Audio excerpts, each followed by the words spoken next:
YouTube. Hope you're well. Well, apparently the fact that Linda's stupid decision to do a stupid thing and tie herself to the stupid pub didn't make the Westbury Courier. Not because it was stupid, but because it was mainstream media censorship, according to Kate, naturally. Oh, I bet Kate's got views on coronavirus and immunisation, and I'm so glad we don't have to hear those views. Also chemtrails. Anyway, Kate bigged Linda up as if she was a cross between Joan of Arc and Gandhi, and Linda only sounded faintly uncomfortable about it. I don't like this, Linda. Bring the old Linda back. Lexi is apparently using everything she learned from Gay Grables by managing a country house hotel close to her home in Bulgaria. Oh yes, Gay Grables, it was very good training for me. I know every room needs a ferret. You run illegal casinos in the back room, and the whole thing is run by a very, very old man and a lady who is invisible and never says anything. Talking of Gay Grables, Linda accosted Freddie leaving the loo. It was just a number one, Linda, and I washed my hands. God, you're not even my real mum. Kate told Alice that she was not pregnant. I failed all my tests, she said. I only got a C- on sperm. She then got a bit impassioned and said, I am a mother. You're a mother, Kate, in the same way I'm a marathon runner. It's a nice idea, but I lack the basic qualifications of actually wanting to do the work.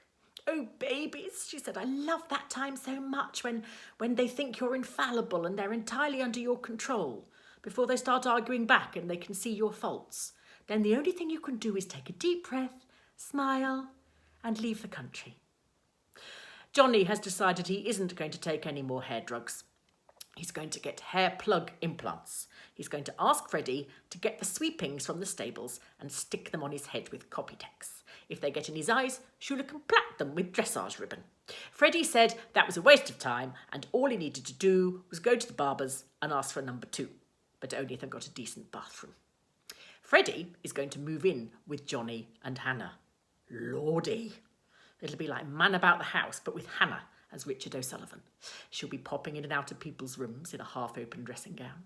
There'll be hilarity over showers, and if she doesn't end up lowering Freddie's Loxleys, I will be most surprised.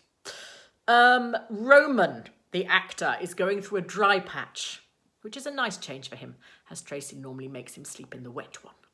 He appears to be having a midlife career crisis. He's at that awkward stage of too old to be Justin Timberlake and not old enough to be Justin Elliott, or what's known as most of your life if you're not an actor. He turned up on Tracy's doorstep hoping for a bit of a therapy session, but Tracy wisely wouldn't let him across the threshold. This wasn't because of the children.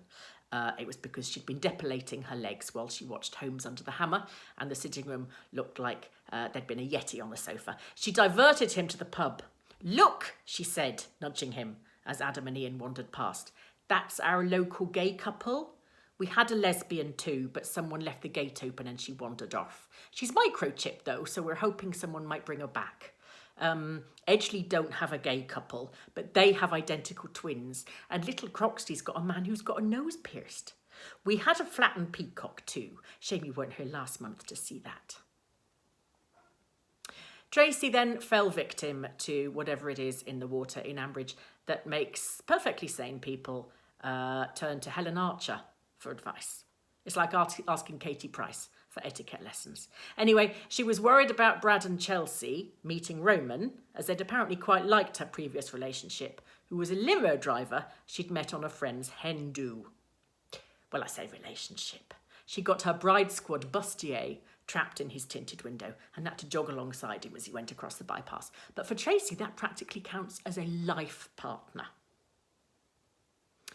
The Fat Animals of Ambridge campaign continues. Lillian and Justin are making Aziz and Amir run up and down the stairs, get off the bus a stop earlier, and go carb-free, which is tricky if you're a horse. As a result, the horses are grumpy, their breath stinks, and they keep crying at Special K adverts. Aziz has lost 13 kilograms, and he was feeling quite chuffed and was thinking that he might be able to risk his skinnies again, until Yakult pointed out that 13 kilograms for a horse is basically a massive poo. Talking of massive poos, Shula remembered she wanted to be a vicar. The diocesan panel accepted her, apparently, and now she has to go and spend the weekend with a bishop. Who knew? In a slightly more unorthodox rite, little Xander had his naming ceremony. Half the village pitched up at gay Grable's, which Kate had prepared by sage smudging, wafting patchouli everywhere and setting the curtains on fire with sacred candles. Debbie sent a video message. Unfortunately, it was about the arable yield in Hungary, but it's the thought that counts. Kate issued some startling promises for poor old Xander, who might not want his soul burnished, and may well turn out to be entirely happy with a Peter Rabbit mug and a Waterstones voucher. The pancake race was held at the Bat Ambridge, and the huge attendance of sound effects was put down to Lillian as being due to the typographical treatment of the letter B, and by the rest of us to the fact that there was unlimited Nutella. James and Leonie, or J-Leo, as I like to think of them, left their firstborn with Granny Lindy Bottom and Uncle Robert. And Grandad Robert, I apologise, as Mungo was completely silent, and also I don't care very much about him. I completely lost track of how old he was, so I tried to work it out by his behaviour, but I couldn't. He was walking, Oliver described him as lively, he threw things and got bored at a country park. So that means he could be anything between 1 and 24. And in news from the 19th century, bless him, Oliver was worried as Roman was seen conversing with another young lady while walking out with Tracy, as Oliver put it. He sent his footman with a letter to her. My dear Miss Horrobin, I feel I must share with you the unpleasant news that your beloved may not be all he seems. He was with another gentlewoman who is entirely unknown to me, and I distinctly saw him in the car park, fiddling around with her Volvo. My best regards to your dear Fanny, Oliver Sterling. Yakult and Kate are back together again. And there was a nauseating rapprochement. Now, you see, that was one scene I could have done with just hearing about third hand. But no, of course, that one, we had to be there for the coy giggling and the play fighting. Although there was a mystifying bit in which Kate seemed surprised that Yakult didn't keep his knives and his socks in the same place. Haven't we all got a knife and sock drawer? You know, next to the cupboard with the mugs and the guns in. And finally, over at Brookfield, sad times for poor old Hector the Bull. He's got sluggish sperm. I hope we won't have to put him down, said Ruth. Blimey, that's hardcore. If I was David, that'd be a bit of a wake-up call. If he nods off on the job, he'll find Ruth hovering over him, syringe in hand, saying, come on, old fella, your time's up. The end. Have a lovely week. I'm not going to say anything about coronavirus. It's too depressing. But the weather's better and the daffodils are out. Will that do? Okay, bye-bye.